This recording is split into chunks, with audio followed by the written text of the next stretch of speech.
Hi, welcome back. I'm Darla Beam with DB Leadership. Thanks for joining today. We're going to talk a little bit about intent and impact and how to clean it up. First, I just kind of wanted to share a little bit about intent and impact. It's similar to intention, but intent impact kind of implies like this space in the middle where we live.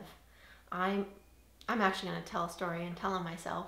In the last few days, I had an intention of connection with someone else.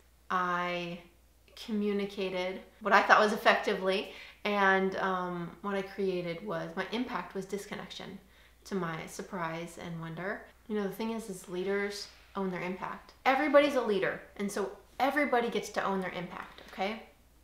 And as a leader, it's my responsibility to close the gap between intent and impact. There's a gap, mind the gap. So that's what I'm always looking for. So I went back, I realized there was an unintentional impact. I went back to the person and shared what I felt like was the unintentional impact. And through a cleanup process that I'll share with you, I asked the person, would it be okay if I shared my impact? And so creating the container, I empathized with what I thought might have been the impact, and I asked the person if there was anything else. It's super simple. It's not rocket science. And so thereby I was creating a container, you know, asking for permission, creating a container, opening up the conversation. And to my surprise and wonder, the other person shared what their unintentional impact was as well. And so it's interesting, right? Because I had an intent of connection, and what my impact was actually was disconnection. But through going back and cleaning it up, I shared my, ownership. I took ownership, essentially, is what I did, of my impact with the other person. And then they shared their own impact and took ownership. And that created connection, which was my original intent, which is really interesting. So this idea of like extreme ownership, I love it. Stretching into like, what do I own now? What do I own in this conversation?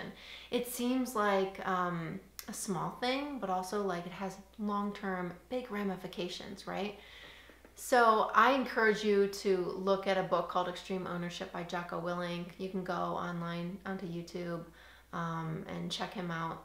He is amazing. I love this book, and it'll help kind of put it into context. It's one of my favorite books, and this idea of extreme ownership, owning my impact, and continuing to work on aligning my intent with my impact. That's what makes me a better leader.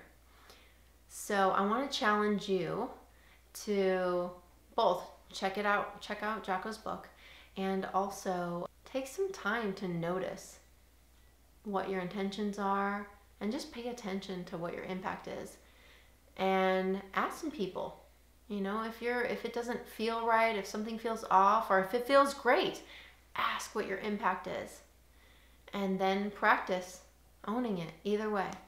I'd love to hear back from you and what comes up for you. Thanks for joining today, and look for more content in the future. Take care.